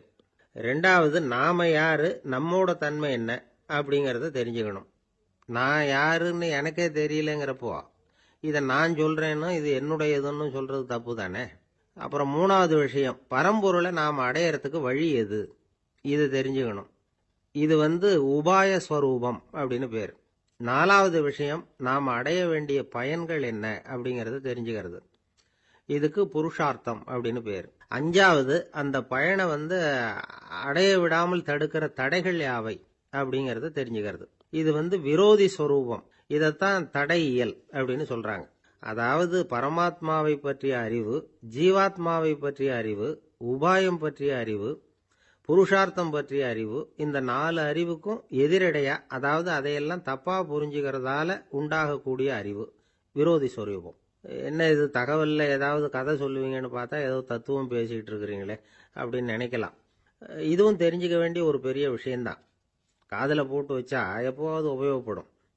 என்னுடைய நண்பர் ஒருத்தர் ஒரு நாள் என்கிட்ட சொன்னார், சார், அடுத்த மாதம் தஞ்சாவூரில் ஒரு கல்யாணம், போகிறதா வேண்டாமா அப்படின்னு ஒரே குழப்பமா இருக்கு அப்படின்னார். நான் உடனே இந்த அர்த்த பஞ்சக உபதேசம் பண்ண ஆரம்பித்தேன். அவர் எல்லாத்தையும் பொறுமையாக கேட்டுவிட்டு, சரி சார், நான் போகிறதுன்னு முடிவு பண்ணிவிட்டேன்னார். எப்படி இந்த முடிவுக்கு வந்தீங்க அப்படின்னு கேட்டேன். அவர் சொன்னார், சார், அந்த 2வது பாயிண்ட் ஒன்று சொன்னீங்களே, அதை புரிஞ்சுக்கிட்டதுக்கு அப்புறம்தான் இந்த முடிவுக்கு வந்தேன் அப்படின்னார். என்ன 2வது பாயிண்ட்னு? அதாவது தன்னை பற்றி புரிஞ்சுக்கணும் அப்படின்னு சொன்னீங்க. உடனே என்னை பற்றி புரிஞ்சுக்கிட்டேன், நான் யாருங்கிறது எனக்கு தெரிஞ்சுது, உடனே போகிறது தான் நல்லதுன்னு முடிவு பண்ணிவிட்டேன்னார். நீங்கள் யாருன்னு கேட்டேன். நான் தான் சார் அந்த கல்யாணத்தில் தாலி கட்ட வேண்டிய மாப்பிள்ளை அப்படின்னார். ஒரு வயசான அம்மா தெரு வழியாக போயிட்டு இருந்தாங்க. அவங்க கையில் என்னத்தையோ வச்சுக்கிட்டு அதை அடிக்கடி பார்த்துக்கிட்டே இருந்தாங்க. ஒருத்தன் மெதுவாக அவங்கக்கிட்ட போய் கையில் இருக்கிறது என்ன அப்படின்னு எட்டி பார்த்தா அவங்க கையில் 4 பல்லு இருந்துதான். இவன் ஆச்சரியமாக அந்த அம்மாவை பார்த்தான். ஏம்மா, உனக்கு என்ன பைத்தியமா, ஏது இந்த பல்லு, இதை என்னத்துக்காக கையில் வச்சுக்கிட்டு அலைஞ்சிக்கிட்டு இருக்கிற அப்படின்னு கேட்டிருக்கான். அதுக்கு அந்த அம்மா விவரம் சொல்ல ஆரம்பித்தாங்களாம். இதை பாருப்பா, எனக்கு ஒரு மகன் இருந்தான், அவனை ரொம்ப செல்லமாக வளர்த்தேன். அவனை தரையிலேயே நடக்க விடுறதில்ல, எப்பவும் தூக்கி வச்சுக்கிட்டு இருப்பேன். அவன் நல்லா பெரியவனாகி பள்ளிக்கூடம் போகிறப்ப கூட அவன் புஸ்தக மூட்டையை நான் தான் சுமந்துக்கிட்டு போவேன். பார்க்குறவங்க கூட கேலி பண்ணுவாங்க, ஏம்மா படிக்க போகிறது நீயா உன் பிள்ளையான்னு கேட்பாங்க. அவன் இன்னைக்கு எவ்வளவோ பெரிய மனுஷன் ஆயிட்டான், வெளிநாட்டில் பெரிய உத்தியோகத்தில் இருக்கான். சமீபத்தில் இங்கே வந்துட்டு போனான். ஒரு நாள் ஏதோ கோபத்தில் என்ன அரைஞ்சுட்டான். அப்போ இந்த 4 பல்லும் கீழே விழுந்துட்டுது. இன்னமும் கூட விழுந்திருக்கும், ஆனால் பல்லு தான் இல்லை. என் புள்ள அரைஞ்சதுனால விழுந்த பல்லு இல்லையா அது, அதனால் இதை எப்பவும் என் கையிலேயே வச்சுக்கிட்டு ஆசையோடு பார்த்துக்கிட்டு இருக்கிறேன். அவன் தான் வெளிநாட்டுக்கு போட்டான், அவனை பார்க்க முடியாத ஏக்கத்தை நான் இந்த பல்லை பார்த்து போக்கிக்கிறேன் அப்படின்னு நாங்களாம் அந்த அம்மா. இந்த கதை எதுக்காகன்னா, தாய் அன்பு அப்படிங்கிறது எப்படிப்பட்டதுங்கிறத புரிஞ்சுக்கிறதுக்காக. கல்யாணம் ஆனதுக்கு அப்புறம் தாயை மறந்து விடுறவங்க எத்தனை பேர் இந்த உலகத்தில், அவங்க காதில் விழணுங்கிறதுக்காக தான் இந்த தகவல். ஆனால் ஒரு விஷயம் மட்டும் நல்லா புரிஞ்சுக்கணும், தாயை மதிக்க தெரிஞ்சவங்க தான் இன்னைக்கு வாழ்க்கையில் எல்லா விதத்துலேயும் முன்னுக்கு வந்திருக்கிறாங்க. வேணும்னா விசாரித்து பார்த்துக்குங்க. இன்னொரு அம்மா இருந்தாங்க. அவங்க தினமும் ஒரு கோயிலுக்கு வருவாங்க. சாமியை பார்த்து, கடவுளே, நான் இறந்து போனால் நரகத்துக்கு போகணும் அப்படின்னு வேண்டிக்குவாங்களாம். எல்லாரும் சொர்க்கத்துக்கு போகணும்னு தானே கடவுள்கிட்ட வேண்டிக்குவாங்க. இந்த அம்மா தினம் நான் நரகத்துக்கு போகணும் அப்படின்னு வேண்டிக்கிறாங்க. அங்கேருந்து அர்ச்சகருக்கு இது சந்தேகம். ஒரு நாள் அதை நேரடியாகவே அவங்கக்கிட்ட கேட்டுவிட்டார். அதுக்கு அந்த அம்மா பதில் சொன்னாங்களாம், ஐயா, எனக்கு கல்யாணம் ஆகி ரொம்ப நாள் வரைக்கும் குழந்தை பாக்கியம் இல்லாமல் இருந்தது. கோயில் குளம் எல்லாம் சுற்றி வந்தேன். ரொம்ப நாள் கழித்து ஒரு குழந்தை பிறந்தது, ஆண் குழந்தை. அவனை நான் ரொம்ப செல்லம் கொடுத்து வளர்த்தேன். அதோட விளைவு என்ன ஆச்சுன்னா, அவன் ரொம்ப மோசமாக ஆயிட்டான். கெட்ட பழக்க வழக்கம்லாம் கற்றுக்கிட்டான். அவன் இறந்து போனால் நிச்சயம் அவனுக்கு நரகம்தான் கிடைக்கும். அந்த அளவுக்கு கெட்டவன் அவன். அப்படிப்பட்ட காரியங்கள்லாம் பண்ணிகிட்ருக்கான், எனக்கு தெரியும். இவனுக்காக நரகத்தில் கூட யாரும் தயவு காட்ட மாட்டாங்க, தாட்சண்யம் காட்ட மாட்டாங்க. அதனால் இவனுக்கு முந்தி நான் இறந்து நரகத்துக்கு போயிட்டா அங்கே இவனை கவனிச்சிக்கலாமே, இவனுக்கு பணிவிடை செய்யலாமேன்னு பார்க்குறேன் அப்படின்னு நாங்களாம். அதனால தான் நான் நரகத்துக்கு போகணும்னு தினம் ஆண்டவனை வேண்டிகிட்டு இருக்கிறேன் அப்படின்னு கண்கலங்கி அந்த அம்மா சொன்னாங்களாம். அதுதான் தாய் உள்ளம்ங்கிறது. தாயின் பெருமையை சரியாக உணர்ந்துட்டா அவங்களுக்கு எப்பவும் எந்த கஷ்டமும் வராது. இது ஏதோ உபதேசத்துக்காக சொல்கிற வார்த்தை இல்லை, உண்மையான வார்த்தை. இந்த விவரத்தையெல்லாம் நண்பர் ஒருத்தர்கிட்ட சொல்லிக்கிட்டு இருந்தேன். அவர் கொஞ்ச நாள் கழித்து என்னை தேடி வந்தார். அவர் கையிலேயும் 4 பல்லு வச்சுருந்தார். என்னங்க ஆச்சு, ஏதுங்க இந்த பல்லு அப்படின்னு விசாரித்தோம். உங்கள் உபதேசத்தை கேட்டுட்டு இந்த உலகத்தில் எல்லாரையும் தாயாக நினைக்க ஆரம்பிச்சிட்டேன். ஒரு அம்மாவை கடத்தரில் பார்த்து தாயேன்னு கூப்பிட்டேன். அவங்க உடனே பலார்னு என்னை அரைஞ்சிட்டாங்க. பல்லு விழுந்துட்டுது. அதை தான் பொறுக்கி எடுத்துக்கிட்டு நேராக உங்களை தேடி வந்துக்கிட்டு இருக்கிறேன்னார். தாயேன்னு தானே கூப்பிட்டீங்க, அதுக்கு ஏன் அரைஞ்சாங்க அப்படின்னு கேட்டோம். நான் தாயேன்னு கூப்பிட்டது அவங்க காதில் நாயேன்னு விழுந்துட்டு தான், அதுதான் இப்படி ஆயிட்டுது அப்படின்னார். ஏங்க எங்கே போயிட்டு வரீங்க அப்படின்னு கேட்டேன். எனக்கு வேண்டப்பட்ட ஒருத்தரை பார்த்து. ஆஸ்பத்திரிக்குன்னார். எந்த ஆஸ்பத்திரிக்குன்னே? மாட்டு ஆஸ்பத்திரிக்குன்னார். என்ன விஷயம்னே? மாமனாருக்கு உடம்பு சரியில்லை, அதுதான் மாட்டு ஆஸ்பத்திரிக்கு போயிட்டு வரேன்னார். அட பாவி, அதுக்கு அந்த ஆஸ்பத்திரிக்கா போவாங்க அப்படின்னு ஆச்சரியமா. அட அது இல்லைப்பா, முதல்ல எங்கள் குடும்ப டாக்டர் தான் தேடிக்கிட்டு போனேன். அவர் அந்த நேரத்தில் அவர் வளர்க்குற நாய்க்குட்டிக்கு உடம்பு சரியில்லைன்னு சொல்லி அதை தூக்கிக்கிட்டு மாட்டு ஆஸ்பத்திரிக்கு போயிட்டாராம் சொன்னாங்க. அதனால் அங்கே போய் அவரை சந்தித்து விஷயத்தை சொல்லிவிட்டு வர்றேன்னார். அப்புறம் தான் எனக்கு கொஞ்சம் நிம்மதியாக இருந்தது. பொதுவாக நமக்கு தெரிஞ்ச வரையில் டாக்டர்கள் 2 வகை. நமக்கு வைத்தியம் பண்ணுற டாக்டர்கள் ஒரு வகை, நம்மக்கிட்ட இருக்கிற ஆடு மாடு கோழிக்கு வைத்தியம் பண்ணுற டாக்டர்கள் ஒரு வகை. இப்போ தான் எனக்கு தெரியும் இன்னொரு வகையான டாக்டர்களும் உண்டுங்கிறது. அது யாருன்னா பூச்சிகளுக்கு வைத்தியம் பண்ணுற டாக்டர்கள், அதாவது பூச்சி டாக்டர்கள். வெளிநாடுகளில் அப்படிலாம் கூட சில பேர் இருக்கிறாங்க. பிரிட்டனில் யார்க்ஷயர் வட்டாரத்தில் ராதர்ஹாம் அப்படின்னு ஒரு ஊர். அங்கே ஒரு விலங்கியல் மருத்துவர், பேர் டாக்டர் லான்ஸ் ஜெப்சன். அவர் ஆஸ்பத்திரி வாசலில் பார்த்தீங்கன்னா தினமும் நிறைய பேர் நின்றுக்கிட்டு இருப்பாங்க. கையில் கண்ணாடி குடுவை, தகர டப்பா இப்படி ஏதாவது இருக்கும். அதுக்குள்ளே ஏதாவது பூச்சிகள் இருக்கும். அதுக்கு வைத்தியம் பண்ணுறதுக்காக வந்தவங்க தான் அவங்கெல்லாம். சிலந்தி பூச்சி, பல்லி, தேளு, பாம்பு இப்படி ஏதாவது இருக்கும். பொழுதுபோக்காக சில பேர் நாய், பூனை, கிளி, மைனா, புறா இப்படி ஏதாவது வளர்க்குறாங்கல்ல, அது மாதிரி இப்போல்லாம் தேளு, பல்லி, பாம்பு, பூச்சி இதையெல்லாம் வளர்க்க ஆரம்பிச்சிட்டாங்களாம். இது ஒரு புது ஃபேஷன். இப்போ கூண்டுக்குள்ளே டப்பாக்குள்ளே போட்டு வளர்க்குறது, அதுக்கு ஏதாவது நோய் வந்துட்டுதுன்னா வைத்தியம் பண்ணுறதுக்கு டாக்டர்கிட்ட வந்துட வேண்டியது, இப்படி இந்த பழக்கம்லாம் நிறையா வந்துட்டுது. ரத்தம் உறிஞ்சிற அட்டைகள் கூட இவங்ககிட்ட வைத்தியத்துக்கு வருதான். சிலந்திகளில் செங்கால் சிலந்தின்னு ஒரு வகை. மத்திய அமெரிக்க காடுகளில் இது அதிகம். சிலந்திகள்லேயே ரொம்ப விலை உசந்தது இந்த ரகம்தான். கால்களில் சிவப்பு கோடுகள் இருக்கும். இந்த இனம் இப்போ குறைஞ்சிக்கிட்டே வர்றதுனால சர்வதேச விதிகளின்படி இவற்றின் ஏற்றுமதி இறக்குமதிக்கு தடை விதிக்கப்பட்டிருக்குது. அதனால் இதை வளர்க்குறவங்க வீட்டுக்குள்ளேயே இனவிருத்தி மூலமாக பெருக்கி விற்பனை பண்ணிட்டு வராங்களாம். அந்த வகை சிலந்திகள் தான் இப்போ வைத்தியத்துக்கு அதிகமாக வருதான். சரி, இதுக்கெல்லாம் எப்படி வைத்தியம் பண்ணுறாங்க? முதல்ல அதை குளிர்பதன பெட்டியின் வழுவழுப்பான சுவரில் விட்ட உடனே அதெல்லாம் மெதுவாக இறங்கி வரும். அப்போ அதன் நோயை கண்டுபிடிக்கிறது சுலபம். அப்புறம் அதுக்கு கிருமிகளை கொல்லக்கூடிய மருந்துகளையோ வலி நிவாரண மருந்துகளையோ கொடுப்பாங்க. கால் உடைஞ்ச சிலந்திகளுக்கு பசையை கொண்டு ஆப்ரேஷன் பண்ணுவாங்க. சில சிலந்திகளுக்கு உடைஞ்ச காலை எடுத்துட்டா புதிய கால் வளர்ந்துடும். சிலந்திகளை மனிதர்கள் கையில் எடுக்கிறப்போ அது பயந்து போய் கீழே குதிக்குது, அதனால் கால் உடஞ்சி விடுது, இல்லைன்னா வயிறு சேதமடையுது. அந்த நிலைமையில் வர்ற சிலந்திகளுக்கு மயக்க மருந்து கொடுத்து ஆப்ரேஷன்லாம் கூட பண்ணுறாங்களாம். பார்த்தீங்களா பூச்சிகளுக்கு வந்த வாழ்வே. நம்ம ஊர்லேயும் வீடுகளில் பூச்சிகள் வளர்க்குறது உண்டு. ஒருத்தர் வந்தார், எனக்கு 3000 கரப்பாம்பூச்சி அவசரமாக தேவைப்படுது, எங்கே கிடைக்கும்னு கேட்டார். கரப்பாம்பூச்சியா, அது என்னத்துக்குன்னு கேட்டோம். அது வேற ஒன்றும் இல்லை, நான் குடியிருக்கிற வாடகை வீட்டை காலி பண்ண போகிறேன். வீட்டு சொந்தக்காரர் என்ன சொல்கிறாருன்னா, இந்த வீட்டுக்கு நான் குடி வந்தப்போ எப்படி இருந்ததோ அதே நிலைமையில் விட்டுட்டு போகணும்னு வீட்டுக்காரர் சொல்லியிருக்கிறார், அதனால தான் கேட்டேன் அப்படின்னார். அந்த காலத்தில் அண்ணாமலை ரெட்டியார்னு ஒருத்தர் இருந்தார். அவர் வெங்கனூர் அப்படிங்கிற கிராமத்தில் இருந்தார். அங்கேருந்து விருத்தாசலம் கோவிலுக்கு தவறாமல் போயிட்டு வந்துக்கிட்டு இருந்தார். இடையில வெள்ளாறு, அதில் ஒரு சமயம் வெள்ளம் வந்துட்டுது. இவரால் போக முடியல. அதோட விளைவு வெங்கனூர்லேயே ஒரு கோவில் கட்டணும் அப்படின்னு முடிவு பண்ணார், சிவாலயம். அந்த சமயத்தில் வடநாட்டில் பஞ்சம். அதனால் அங்கே இருந்த பல சிற்பிகள் தென்னாட்டை நோக்கி வர ஆரம்பித்தாங்க. அவங்க வெங்கனூர் வழியாக வர்றது தெரிஞ்சதும் இவர் போய் பார்த்தார். இங்கே ஒரு கோவில் கட்டணும், அதுக்கு நீங்கள் உதவணும்னார். பஞ்ச காலத்தில் இப்படி ஒரு வாய்ப்பு கிடைச்சதில் அவங்களுக்கும் ரொம்ப மகிழ்ச்சி. உற்சாகத்தோடு ஒத்துக்கிட்டாங்க. ஆலய திருப்பணி ஆரம்பமாச்சு. அவங்களுக்கு வேண்டிய எல்லா வசதிகளையும் இவர் செஞ்சு கொடுத்தார். அவங்களுக்கு எந்த குறையும் இல்லாமல் பார்த்துக்கிட்டார். அது மட்டும் இல்லை, ஒவ்வொரு நாளும் அங்கே வருவார். உங்களுக்கு என்ன வேணும், எது வேணும்னு கேட்பார். ஏதாவது குறை இருந்தால் சொல்லுவாங்க. உடனே தீர்த்து வைப்பார். இவரும் கேட்பார், எந்த குறையா இருந்தாலும் என்கிட்ட சொல்லுங்க அப்படின்னு சொல்லுவார். அதை தவிர இவராகவே கவனிச்சும் அவங்களுக்கு என்னென்ன தேவைங்கிறத கண்டுபிடிச்சி அதையெல்லாம் கொடுத்துக்கிட்டு இருப்பார். என்ன தேவைன்னாலும் அதை நிறைவேற்றி வச்சிருவார். அந்த சிற்பிகளின் தலைவன் ஒருத்தன், அந்த ஆளுக்கு வெத்தலை பாக்கு போடுறது பழக்கம். இதை தெரிஞ்சுக்கிட்டு அதுக்காகவே ஒரு ஆளை ஏற்பாடு பண்ணார். வேணுங்கிறப்போலாம் நீ வெத்தலை சீவல் மடித்து கொடுக்க வேண்டியது உன் வேலை அப்படின்னு ஒருத்தனை ஏற்பாடு பண்ணிட்டார். இப்படியெல்லாம் செஞ்சதும் அவங்களுக்கும் ரொம்ப உற்சாகம். ரொம்ப பொறுப்பாக சிற்ப வேலைகளை செஞ்சுக்கிட்டு இருக்கிறாங்க. ஒரு நாள் என்னாச்சு தெரியுமா? அந்த சிற்பிகளின் தலைவன் ரொம்ப நுணுக்கமாக ஒரு வேலையை செஞ்சுக்கிட்டு இருக்கிறான். சாரம் போட்டு அது மேலே படுத்துக்கிட்டு அண்ணாந்து பார்த்து உச்சியில் நுணுக்கமான சிற்பங்களை உருவாக்கிக்கிட்டு இருக்கான்.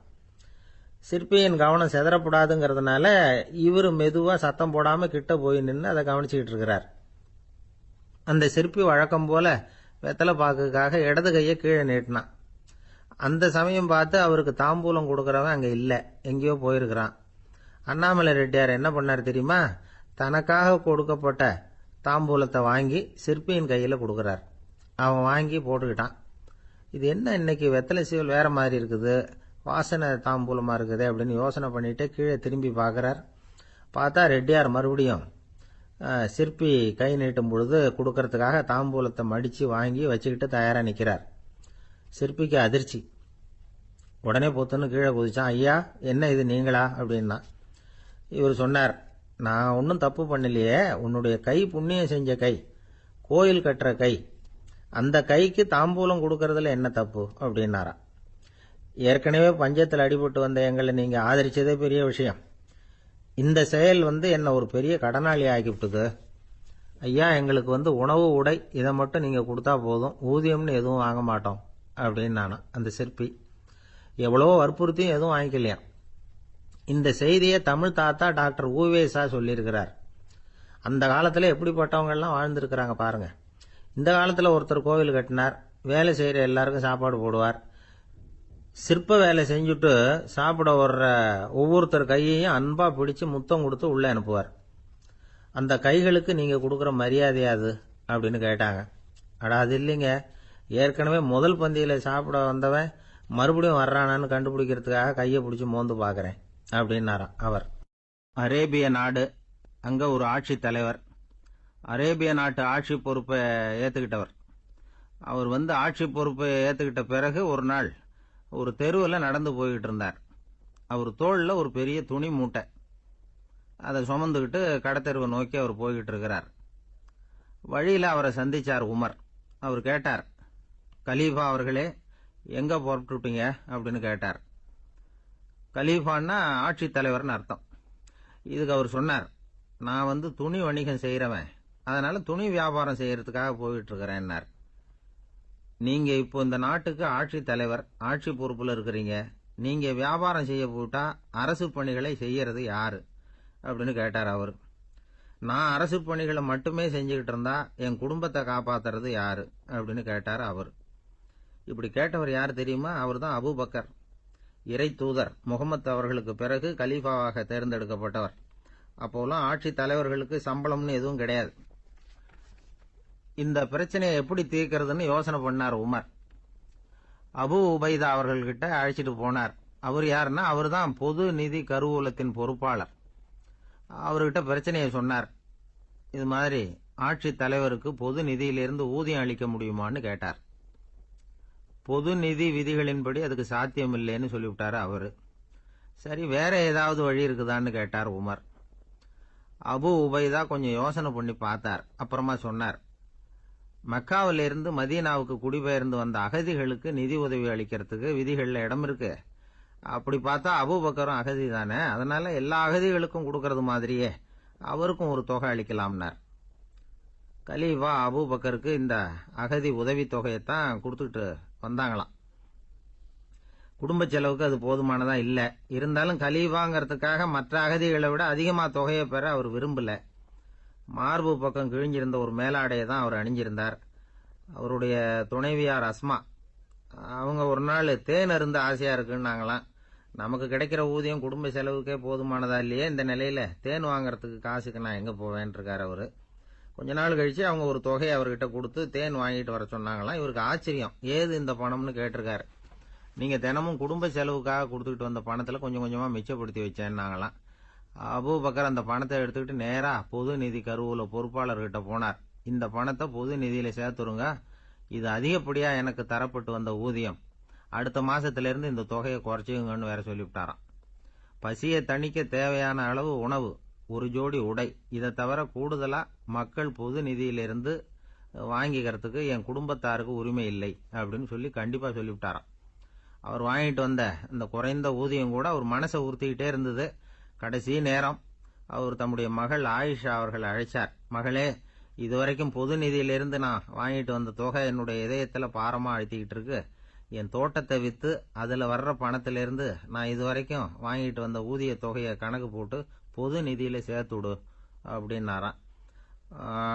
பதவி ஏற்கிறதுக்கு முன்னாடி தன்கிட்ட இருந்ததை விட இப்ப கூடுதலா என்ன சொத்து இருக்குன்னு பார்த்திருக்கார்.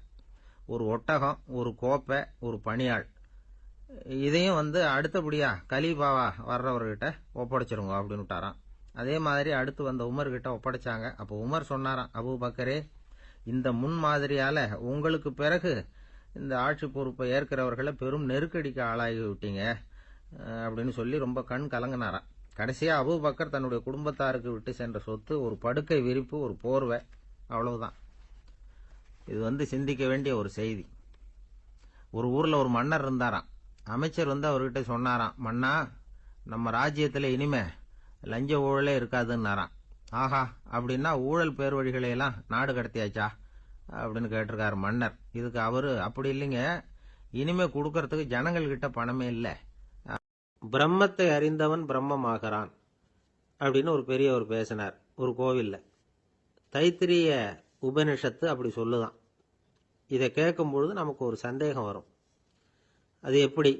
பிரம்மத்தை அறிந்தவன் பிரம்மம் ஆகிறான்னா, சிங்கத்தை அறிந்தவன் சிங்கம் ஆகிறானா, தோசையை அறிந்தவன் தோசை ஆகிறானா? இப்படிப்பட்ட சந்தேகம் நமக்கு வர்றதுல ஒன்றும் ஆச்சரியம் இல்லை. இது இயற்கை. இதுக்கும் அந்த பெரியவரே பதில் சொல்றார். சிங்கம் வேற, நாம வேற. அதனால சிங்கத்தை அறிந்தவன் சிங்கமாக மாட்டான். ஆனா பிரம்மம் வேற, நாம வேற இல்லை. அதனால பிரம்மத்தை அறிந்தவன் பிரம்மமாகிறான் அப்படிங்கிறது அவரோட விளக்கம். மனிதன் அவன்தான் தான் பிரம்மங்கிறது தெரியாதனால தான் அதை வேற எங்கேயோ தேடிட்டு இருக்கிறான். கடைசியில் அது தான் தாங்கிறது புரிஞ்சுக்கிற பொழுது அவன் பிரம்மம் ஆயிடுறான். இதை விளக்கறதுக்கு ஒரு உபநிஷத்து கதையே இருக்கு. நமக்கு தெரிஞ்ச கதை தான், ஆனால் அதை வேற விதமான அர்த்தத்தில் விளையாட்டாக சொல்லிட்டு இருக்கிறோம். ஒரு சமயம் ஒரு 10 நண்பர்கள் ஒரு காட்டு வழியா போயிட்டு இருக்கிறாங்க. குறுக்க ஒரு நதி, அதை கடந்து அடுத்த பக்கம் போகணும். எல்லாரும் ஒரு வழியா கடந்து அடுத்த கரைக்கு போய் சேர்ந்துட்டாங்க. அங்க போய் சேர்ந்ததுக்கு அப்புறம் எல்லாரும் பத்திரமா சேர்ந்துட்டோமா அப்படின்னு தெரிஞ்சுக்கிறதுக்காக எண்ணி பார்க்கறான் அந்த கூட்டத்து தலைவன். அவங்க மொத்தம் 10 பேர். ஆனா அவன் எண்ணி பார்க்கறப்போ 9 தான் வருது. ஏன்னா அவன் தன்னை விட்டுட்டான். எதிரில் நிக்கிறவங்கள மட்டுமே எண்றான். ஐயோ, 10வது ஆள் எங்கேங்கிறான், பதறான். சரி, நீ இரு, நான் எண்ணி பார்க்கறேன்னு சொல்லிவிட்டு இன்னொருத்தன் எண்றான். அவனும் தன்னை விட்டுட்டு எண்றான். 9 தான் வருது. எல்லாரும் கொய்யோ முறையோன்னு கத்த ஆரம்பிச்சிட்டாங்க. அந்த சமயத்தில் ஒரு பெரியவர் அந்த பக்கமாக வர்றார். என்ன விஷயம்னு விசாரிக்கிறார். 10வது ஆளை 6 அடிச்சுட்டு போட்டுது அப்படின்னு சொல்லி இவங்க அழறாங்க. சரி, அழாதீங்க அப்படின்னு சொல்லி அந்த தலைவனை பார்த்து இப்படி வாங்குறார். வர்றான். இப்போ எனக்கு முன்னாடி ஒரு தரம் எண்ணு பார்க்கலாம்ங்கிறார். 1 2 3ன்னு ஆரம்பிச்சு 9ல் முடிக்கிறான். உடனே பெரியவர், நீ தான் அந்த 10வது ஆள் அப்படிங்கிறார். இது உண்மை. நாம தான் அது. நாம தான் நம்மளை வேற எங்கேயோ தேடிட்டு இருக்கிறோம். நாம எங்கேயோ தேடிட்டு இருக்கிறோமே, அந்த பிரம்மம் நாம தான். இப்படி ஒரு பெரிய உண்மையை விளக்கறதுக்காக தான் அப்படி ஒரு கதை சொல்லப்பட்டது. ஆனா அதை நாம வேற விதமா வேடிக்கையா உபயோகப்படுத்திக்கிட்டு இருக்கிறோம். எப்படி தெரியுமா? ஒரு ஆத்தங்கரையில ஒரு 10 பேர் முழிச்சுக்கிட்டே நின்றுட்டு இருந்தாங்களாம். அந்த பக்கமா வந்த ஒருத்தன், ஏன் இப்படி முழிச்சுக்கிட்டு நிக்கிறீங்கன்னு கேட்டிருக்கிறான். எங்களுக்கு நீச்சல் தெரியாது, நாங்கெல்லாம் அடுத்த கரைக்கு போய் சேரணும் அப்படின்னு நாங்களாம். சரி, நான் கொண்டுட்டு போய் விடுறேன். எல்லாரும் அக்கறைக்கு போய் சேர்ந்த உடனே ஆளுக்கு ₹1 வீதமா மொத்தம் ₹10 எனக்கு கொடுக்கணும் அப்படின்னு இருக்கான் இவன். சரின்னு ஒத்துக்கிட்டாங்க. இவன் ஒவ்வொருத்தரா கையை பிடிச்சி மெதுவா ஆத்துல இறக்கி அழைச்சிட்டு போயிட்டான். 9 பேரை கரை சேர்த்துட்டான். 10வது ஆள் பாதி ஆத்துல போயிட்டு இருக்கிறப்போ திடீர்னு வெள்ளம் வந்துட்டுது. புடி நழுவி போச்சு. கையை விட்டுட்டான். வெள்ளம் அடிச்சிட்டு போட்டுது. அழைச்சிட்டு வந்தவன் நீச்சல் அடிச்சு தட்டு தடுமாறி கரைக்கு சேர்ந்துட்டான். கரையில் இருந்தவங்களுக்கு இந்த விஷயம் தெரியாது. இருந்தாலும் இவன் உடம்பு பூரா நனைஞ்சி கொஞ்சம் அதிகமாகவும் மூச்சு வாங்க நின்றுக்கிட்டு இருந்தானா, ஏங்க ஏன் இப்படி மூச்சு வாங்குது, என்ன விஷயம் அப்படின்னு கேட்டாங்களாம். அதுக்கு இவன் கொஞ்சமாக அலட்டிக்காம சொன்னானான், வேற ஒன்றும் இல்லை, நீங்கள் கொடுக்க வேண்டிய 10 ரூபாயில் 1 ரூபா குறைஞ்சி போச்சு, அவ்வளவுதான் அப்படின்னா. இந்த உலகத்தில் தான் மட்டும் வாழ்ந்தா போதும் அப்படின்னு நினைக்கிறவங்க உண்டு. தானும் வாழணும், அடுத்தவங்களும் வாழணும் அப்படின்னு நினைக்கிறவங்களும் உண்டு. முதல்ல சொன்ன வகையை சேர்ந்த மனிதர்கள் எப்படி தெரியுமா? எப்படியாவது தான் மட்டும் வாழ்ந்தால் போதுங்கிற நினைப்பு தான் எப்பவும் அவங்களுக்கு இருக்கும். தங்களுடைய வளர்ச்சிக்கு எது தடையா இருந்தாலும் சரி, யார் தடையா இருந்தாலும் சரி, அதை அழிச்சுட்டு தான் மறுவேலை பார்ப்பாங்க. அவங்கெல்லாம் பாவ காரியங்களுக்கு தயங்குறதே இல்லை. அப்படிப்பட்ட வாழ்க்கை அவங்களுக்கே இடைஞ்சல அமைஞ்சு விடுறது உண்டு. அதை விளக்கறதுக்கு ஒரு கதையும் உண்டு. ஒரு ஊரில் அப்படிப்பட்ட ஆள் ஒருத்தன் இருந்திருக்கான். நிறைய பாவங்களை செஞ்சவன். அதன் காரணமாக நரகப்படுகுழியில் விழுந்துட்டான். நரகப்படுகுழிங்கிறது ஒரு பெரிய கிணறு மாதிரி. ஏற்கனவே பாவம் செஞ்சவங்க நிறைய பேர் அதில் விழுந்து கிடக்குறாங்க. உள்ள ஏகப்பட்ட சத்தம், எல்லாம் அந்த பாவாத்மாக்கள் போடுற சத்தம். இப்போ விழுந்தானே, இவனும் சத்தம் போட்டான். இவன் போடுற சத்தம் கொஞ்சம் அதிகமாக கேட்டுது, விழுந்தது. இந்த கிணத்துக்கு பக்கத்தில் புத்தர் உட்கார்ந்துருக்கிறார். அவர் காதில் இவன் போடுற சத்தம் விழுந்தது. உடனே அந்த கிணத்தடிக்கு போனார், குனிஞ்சு பார்த்தார். சாமி என்னை காப்பாத்துங்க அப்படின்னு கத்தனா இவன். புத்தர் அவனை கொஞ்சம் கவனித்து பார்த்தார். மனித சமுதாயத்துக்கு அவன் என்னென்ன கெடுதல் பண்ணியிருக்கிறாங்கிற விவரமெல்லாம் அவர் மனக்கண்ணில் தெரிஞ்சது. அவருக்கு எல்லாம் புரிஞ்சு போச்சு. இருந்தாலும் அவனை காப்பாற்றுறதுக்கு ஏதாவது வழி உண்டா அப்படின்னு யோசிச்சார். அவன் தன்னுடைய வாழ்நாளில் ஏதாவது நல்லது செஞ்சிருக்கானா அப்படின்னு பார்த்தார். ஒரே ஒரு சமயம் அவன் தன்னுடைய காலடியில் மிதிபட இருந்த சிலந்தியை மிதிக்காமல் தாண்டி போயிருக்கிறான். இந்த ஒரு காரியத்துக்காக அவனை கரையேற்ற முடியுமா அப்படின்னு நினைச்சார். அவ்வளவுதான். உடனே அவர் கையில் ஒரு சிலந்தி வந்து உட்காந்துதான். அதுகிட்ட இருந்து நூல் இழை வெளிவர ஆரம்பிச்சது. அந்த நூல் இழை கிணற்று ஆழம் வரைக்கும் அப்படியே நீண்டுகிட்டே போச்சான். புத்தர் பார்த்தார். இந்த நூலை பிடிச்சிக்கிட்டு மேலே ஏறி வா அப்படின்னார். என்னங்க சொல்றீங்க, இந்த சிலந்தி நூல் என்ன தாங்குமான்னு கத்தினான். எல்லாம் தாங்கும், அதை பிடிச்சிக்கிட்டு ஏறி வா அப்படின்னார். சந்தேகத்தோடவே அவன் அந்த நூல் இழைய பிடிச்சி இழுத்து பார்த்தான். ரொம்ப வலுவாக இருந்தது. அவனுக்கு ஆச்சரியம். அதை பிடிச்சிக்கிட்டே மெதுவாக மேலே ஏறி வர ஆரம்பிச்சிட்டான். பாதி தூரம் ஏறி வந்திருப்பான். அப்போ அவன் காலுக்கு கீழே ஏதோ சத்தம். என்னன்னு குனிஞ்சு பார்க்கறான். கீழே கிடந்தவங்க சில பேரும் அந்த நூலை பிடிச்சி மேலே வந்துக்கிட்டு இருக்கிறாங்க. இவனுக்கு கோபம் வந்துட்டுது. தன்னுடைய இடுப்பில் வச்சிருந்த கத்தியை எடுத்து தன்னுடைய காலுக்கு கீழே நூல் இழையை அப்படியே வெட்டி விட்டுட்டான். இனிமேல் நாம மட்டும்தான் மேலே ஏறி வந்துடணும் அப்படின்னு நினச்சிக்கிட்டான். ஆனால் நடந்தது என்ன தெரியுமா? மொத்த நூல் இழையும் அப்படியே அருந்து கீழே விழுந்துட்டுது. அவனும் பொத்துன்னு கீழே விழுந்துட்டான். மறுபடியும் கத்த ஆரம்பிச்சுட்டான். ஏற்கனவே அவன் செஞ்சிருந்த ஒரு சிறு கருணை அந்த நூல் இழைக்கு உறுதியை கொடுத்தது. இப்போ அவன் செஞ்ச பாவம் அந்த நூல் இழைய வலுவிழக்க செஞ்சுட்டுது.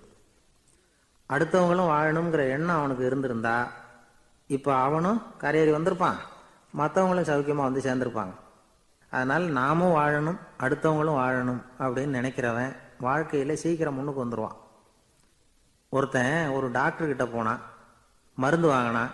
வாங்கி கொண்டாந்து பேசாமல் வச்சுட்டான், சாப்பிடல. அப்புறம் எதுக்காகப்பா போய் அவர்கிட்ட மருந்து வாங்கினேன் அப்படின்னு கேட்டாங்க. டாக்டர் வாழணும் இல்லையா, அதனால தான் அப்படின்னா. அவர் கொடுத்த மருந்தை நீ ஏன் சாப்பிடல அப்புறம் அப்படின்னு கேட்டாங்க. நான் வாழணும் இல்லையா, அதுக்காக தான் அப்படின்னா. ஒரு ஊரில் ஒரு ஆள் இருந்தான். அவனுக்கு வெளிநாட்டுக்கு போகணும்னு ஆசை. ஆனால் அவனுக்கு எந்த மொழியும் தெரியாது. இருந்தாலும் சமாளிச்சுக்கலாம்னு முடிவு பண்ணிட்டு கிளம்பிட்டான். ஏதோ ஒரு தேசத்துக்கு போய் சேர்ந்தான். அங்கே அவனுக்கு யாரையும் தெரியாது. அவங்க என்ன மொழியில் பேசிக்கிறாங்க அப்படிங்கிறது கூட புரியல. என்ன பண்ணுறதுன்னு யோசனை பண்ணிட்டு ஒரு இடத்துல நின்றுக்கிட்டு இருக்கிறான். எதிர ஒரு பெரிய கட்டடம். நிறைய பேர் உள்ளே போயிட்டு இருக்கிறாங்க. இவனும் அவங்க பின்னாடியே உள்ளே போனான். ஒரு பெரிய அறை, அலங்காரம்லாம் பண்ணி வச்சிருக்கிறாங்க. நிறைய பேர் சாப்பிட்றதுக்காக உட்காந்துருக்குறாங்க. இவனுக்கு நல்ல பசி. அதனால் இவனும் உட்காந்தான். சாப்பாடு போட்டாங்க, சாப்பிட்டான். அன்பான உபசரிப்பு. இவன் மனசு உள்ள நினச்சிக்கிட்டான், இது ஏதோ அரசருடைய அரண்மனை மாதிரி தெரியுது. இன்னைக்கு ஏதோ விருந்து நடக்குது, நல்ல வேளை நம்ம பசியும் தீர்ந்தது அப்படின்னு நினச்சிக்கிட்டே நிமிர்ந்து பார்க்குறான். சாப்பாடு பரிமாறினவன் எதிரில் ரொம்ப பணிவோட முதுக வளைச்சி வணக்கம் தெரிவித்தான். இவனும் எழுந்திரிச்சு நின்று முதுக வளைச்சி வணக்கம் தெரிவித்தான். ரொம்ப நன்றின்னா. அவன் ஒரு சீட்டை இவன் கையில் கொடுத்தான். இவன் அதை வாங்கி பார்க்குறான், என்ன எழுதியிருக்குன்னு ஒன்றும் புரியல. சரி, இந்த நாட்டில் தங்களுடைய நன்றியை சீட்டில் எழுதி தான் கொடுப்பாங்க போல இருக்கு அப்படின்னு நினச்சிக்கிட்டு மறுபடியும் நன்றின்னா. ஆனால் அவன் காசை கொடுங்கன்னான். ஏன்னா அது ஒரு ஹோட்டல், இவன் சாப்பிட்டதுக்கான பில் அது. இவன் அதை புரிஞ்சிக்கவே இல்லை. நன்றின்னு அந்த சீட்டில் எழுதி கொடுக்குறாங்க போல இருக்கு அப்படின்னு நினச்சிக்கிட்டு அதை வாங்கி சட்டை பையில் பத்திரமா வச்சுக்கிட்டு பரவாயில்லைங்க ரொம்ப மகிழ்ச்சின்னா. ஒரு வெளிநாட்டுக்காரனுக்கு இவ்வளவு தூரம் மரியாதை பண்ணுறீங்களே, எங்கள் ஊருக்கு போனதும் உங்களை பற்றி நிறைய சொல்லுவேன் அப்படின்னா. இவன் என்ன சொல்கிறான்னு அவனுக்கு புரியல. இவனை பிடிச்சி அழைச்சிட்டு போய் முதலாளி முன்னாடி நிறுத்தினான். நாம் சொன்னதில் இவனுக்கு ரொம்ப பெருமையாக இருக்கணும் போல இருக்கு, அதுதான் பெரிய இடத்துக்கு அழைச்சிட்டு வந்திருக்கிறான் அப்படின்னு இவன் நினச்சிக்கிறான். அவரும் பில்லுக்கான பணத்தை கொடுங்கிறாரு. பரவாயில்லைங்க ரொம்ப மகிழ்ச்சி நன்றிங்கிறான் இவன். அவரு பார்த்தார், இவனை நீதிமன்றத்துக்கு அனுப்பி வச்சுட்டார். இவன் என்ன நினச்சிக்கிட்டான், நம்மளை இந்த ஊர் ராஜா முன்னாடியே அழைச்சிக்கிட்டு வந்து நிறுத்தி இருக்கிறாங்க போல இருக்கு, என்ன ஒரு பெருந்தன்மை அப்படின்னு நினச்சிக்கிறான். நீதிபதி சொன்னார், சாப்பிட்டதுக்கான பணத்தை கொடுத்துரு, இல்லைன்னா அதுக்கான தண்டனை அனுபவிக்க வேண்டி இருக்கும்னார். ராஜாவே நமக்கு நன்றி சொல்றாரு போல இருக்கு அப்படின்னு நினச்சிக்கிறான் இவன். என் மகிழ்ச்சிக்கு எல்லையே இல்லைங்க அப்படின்னா. அவரு பார்த்தார், இவனுக்கு தண்டனை கொடுக்க வேண்டியது தான் அப்படின்னு முடிவு பண்ணார். உடனே தீர்ப்பு எழுதினார். இவனை கழுதையில் பின்புறமாக உட்கார வைங்க, இவன் ஒரு மோசடிக்காரன் அப்படின்னு ஒரு போர்டு எழுதி அவன் கழுத்தில் மாட்டுங்க, அப்புறம் அந்த கழுதையை ஊர் பூரா விரட்டுங்க அப்படின்னார். இவனுக்கு தான் மொழி புரியலையே, ஏதோ நடக்குது அப்படிங்கிறது மட்டும் புரியுது. எல்லாரும் சேர்ந்து இவனை ஒரு கழுதை மேலே உட்கார வச்சாங்க. ஓஹோ, நம்மளை பாராட்டி ஒரு ஊர்வலம் நடத்துகிறாங்க போல இருக்கு அப்படின்னு நினச்சிக்கிறான் இவன். எல்லாரும் சத்தம் போட்டுக்கிட்டே கையை தட்டிக்கிட்டு கழுதை பின்னாடி ஓடி வர்றாங்க. இவனுக்கு ரொம்ப உற்சாகமாக இருக்குது. எல்லாருக்கும் கை கூப்பி வணக்கம் சொல்லிக்கிட்டே போகிறான். கூட்டத்தில் திடீர்னு ஒரு தெரிஞ்ச முகம் தெரியுது. அவனுடைய தேசத்தை சேர்ந்த ஒரு ஆள் அவன். அவனை பார்த்ததும் இவனுக்கு ரொம்ப உற்சாகம். நம்ம ஊருக்கு போனதும் இங்கே நமக்கு கிடைச்ச மரியாதையெல்லாம் உண்மைதான்னு சொல்கிறதுக்கு ஒரு சாட்சியும் கிடைச்சுட்டுது அப்படின்னு நினச்சிக்கிறான். அவனை பார்த்து கத்தனான், நல்லா பார்த்துக்க, இந்த ஊர் மக்கள் எனக்கு எப்படிப்பட்ட வரவேற்பு கொடுக்குறாங்கங்கிறத நல்லா கவனிச்சுக்கோ அப்படிங்கிறான். அவனுக்கு அவமானமாக போட்டுது. தலையை குனிஞ்சுக்கிட்டே நழுவி போயிட்டான். இவன் பார்த்தான், அவன் தலை தெரியல. ஆகா, அவனுக்கு நம்ம மேலே பொறாமை போல இருக்கு, அதனால தான் காணாமல் போயிட்டான் அப்படின்னு நினச்சிக்கிறான். இப்படி ஒரு வேடிக்கை கதையை பெரியவங்க சொல்கிறது உண்டு. கதை வேடிக்கையாக இருந்தாலும் இதில் உள்ள கருத்து என்ன தெரியுமா? அந்த கழுதை மேலே உட்காந்துருக்கிறானே, அது மாதிரி தான் நாமளும் அகங்காரம்ங்கிற கழுதை மேலே உட்காந்துக்கிட்டு இருக்கோமா. நாமளும் கிட்டத்தட்ட அதே மாதிரி பிரம்மையில் தான் இருக்கிறோமா. என்ன நடக்குதுங்கிறதே புரியறதில்லை. அகங்காரத்தில் பேசுகிறவனுக்கும் சித்த சுவாதீனம் இல்லாமல் பேசுகிறவனுக்கும் அதிக வித்தியாசம் இருக்கிறதில்ல. அது மாதிரி ஒருத்தன் தன்னுடைய வீட்டை சுற்றி சேற்றை வாரி இறைச்சிக்கிட்டு இருந்தானா. அந்த வழியாக வந்த ஒரு பெரியவர் அதை பார்த்துருக்கார். என்னப்பா பண்ணிட்டு இருக்கிற அப்படின்னு கேட்டாராம். கழுதைகளை விரட்டிக்கிட்டு இருக்கிறேன் அப்படின்னானா. இங்கே கழுதைகளே காணுமே அப்படின்னாரான் அவரு. அதுதான் ஏற்கனவே விரட்டி விட்டனே அப்படின்னானா இவன். ஒரு நாள் ஒரு 10-15 பள்ளிக்கூடத்து பிள்ளைங்க தேடிட்டு வந்தாங்க. உங்களை பார்த்துட்டு தான் போகணும், அதுக்காக தான் வந்திருக்கோம்னாங்க. என்ன விஷயம்னு கேட்டோம். நாங்கள்லாம் கூடி ஒரு முடிவு பண்ணியிருக்கிறோம், அதை உங்ககிட்ட சொல்லணும் அப்படின்னாங்க. அதுவும் ஒரு வாண்டு பையன் அதை சொன்னான். என்ன முடிவு அது அப்படின்னு கேட்டோம் ரொம்ப ஆர்வமாக. அதை இப்போ சொல்ல மாட்டோம், எங்களுக்கு பிடிக்கிற மாதிரி ஏதாவது ஒரு தகவல் சொன்னால் அதுக்கப்புறம் நாங்கள் அதை சொல்கிறோம் அப்படின்னா அந்த வாண்டு பையன். சரி, சின்ன பையன்கிட்ட இன்னைக்கு வசமாக மாட்டிக்கிட்டோம் அப்படின்னு நினச்சிக்கிட்டு அவங்களுக்கு தகுந்த மாதிரி ஒரு கதை சொல்ல ஆரம்பித்தோம். அது என்ன கதைன்னா, ஒரு பெரிய காடு, அதில் பலவிதமான மிருகங்கள். அந்த காட்டுக்கு ஒரு சிங்கம் தான் ராஜா. எப்பவும் காட்டுக்கு அது தானே ராஜா. ஒரு பெரிய யானைக்கு இது பொறுக்கலை. என்ன இது, எப்போ பார்த்தாலும் இங்கே சிங்கத்துக்கே ராஜா பதவி கிடைக்குது, நான்லாம் எவ்வளவு பலசாலியாக இருக்கிறேன், அப்படி இருந்தும் எனக்கு அந்த பதவி கிடைக்கலையே அப்படின்னு தனக்குள்ளே பொறுமிக்கிட்டே இருந்தது. ராஜா பதவியை நினச்சி ரொம்ப ஏக்கம், அதுக்கு பதவி மோகம். இந்த சமயம் பார்த்து ஒரு குள்ள நெறி கூட்டம் அதை தேடிட்டு வந்தது. ஐயா பெரியவங்களே, நீங்கள் இந்த காட்டுக்கு ராஜாவாக இருக்க ஆசைப்படுறீங்க, அதில் ஒன்றும் தப்பு இல்லை. ஆனால் அதுக்கு முன்னாடி நீங்கள் எங்கள் கூட்டத்துக்கு கொஞ்ச நாள் தலைவராக இருங்க, அதாவது ராஜாவாக இருங்களேன், உங்களுக்கும் ஒரு ட்ரைனிங் கிடைச்சது மாதிரி இருக்கும் அப்படின்னு சொல்லியிருக்குது இந்த கூட்டம், குள்ள நெறி கூட்டம். இதை கேட்ட உடனே யானைக்கு ரொம்ப சந்தோஷம் தாங்கலை. அதுதான் எப்போன்னு பதவிக்காக காத்துக்கிட்டு இருக்குதே. இருந்தாலும் கொஞ்சம் பிகுவோட, சரி நீங்கள்லாம் இவ்வளோ தூரம் என்னை தேடிட்டு வந்து கேட்கறதுனால மறுக்க முடியல, அப்படின்னு ரொம்ப ஏதோ அவளுக்கு சிரமப்பட்டு ஒத்துக்கிறது மாதிரி ஒத்துக்கிட்டது. ஏதோ உங்கள் ஆசைக்கு கட்டுப்படுறேன், கொஞ்ச நாள் உங்கள் கூட்டத்துக்கு ராஜாவாக இருக்கிறதுக்கு சம்மதிக்கிறேன் அப்படின்னுது. உடனே அந்த யானை ராஜ நட போட ஆரம்பிச்சிட்டுது. யானை சாதாரணமாக நடந்தாவே எப்படி இருக்குங்கிறது நமக்கு தெரியும். அதுவே ராஜ நட நடந்தால் எப்படி இருக்கும் கற்பனை பண்ணி பாருங்க. யானை முன்னாடி கம்பீரமாக போய்கிட்டு இருக்குது, தலைவர் இல்லையா, அதனால குள்ள நரிகள்லாம் ரொம்ப அடக்கமாக அது பின்னாடி அணிவகுத்து போயிட்டு இருக்குது. ராஜா வாழ்க மன்னர் வாழ்க அப்படின்னு கோஷம் வேற. யானைக்கு தலைகால புரியல, அவ்வளவு சந்தோஷம். அந்த யானைக்கு செருக்கு ஆணவம் எல்லாம் ஏற்பட்டு போச்சு. அதுக்கப்புறம் அது தரையை பார்க்குமா, நிமிர்ந்து நடக்க ஆரம்பிச்சுட்டுது. தரையை பார்க்கறதே இல்லை. அப்படி போயிட்டு இருக்கிறப்போ ஒரு சதுப்பு நிலத்தில் திடீர்னு காலை வச்சுட்டுது. அவ்வளவுதான், கால் உள்ளே போட்டுது. இன்னொரு காலை எடுத்து வச்சுது, அதுவும் உள்ளே போட்டுது. அந்த 2 காலையும் எடுக்கிறதுக்காக அடுத்த 2 காலையும் அழுத்திச்சு, அதுவும் உள்ளே போக ஆரம்பிச்சுட்டுது. இப்போ 4 காலம் வசமாக சேத்துல அழுந்தி போச்சு, எடுக்க முடியல. குள்ள நரிகள்லாம் அதை சுற்றி சுற்றி வந்தது. சிலது சுற்றி நின்று டான்ஸ் ஆட ஆரம்பிச்சுட்டுது யானையை பார்த்துட்டு. இதை யானை பார்த்தது. என்ன இது தலைவர், நான் தவிச்சுக்கிட்டு இருக்கிறேன், தொண்டர்கள்லாம் சுற்றி நின்று வேடிக்கை பார்த்துக்கிட்டு இருக்கிறீங்க, டான்ஸ் ஆடுறீங்க அப்படின்னு கேட்டுதான். தொண்டர்களே, தலைவர் நான் தவிச்சுக்கிட்டு இருக்கிறது உங்களுக்கு தெரியலையா? இப்போ உடனே உங்கள் தலைவரை காப்பாற்ற வேண்டியது உங்கள் கடமை இல்லையா அப்படின்னு கத்துச்சான் அந்த யானை. குள்ள நரிகளில் ஒன்று முன்னாடி நின்று அந்த யானையை பார்த்துதான், தலைவரே, எங்களுக்கு ரொம்ப நாளாக ஒரு ஆசை, அந்த ஆசையை நிறைவேற்றிக்கிறதுக்காகத்தான் உங்களை எங்கள் தலைவராக ஏற்றுக்கிறோம்னு சொன்னோம் அப்படின்னு தான். என்ன ஆசைன்னு கேட்டிருக்கு.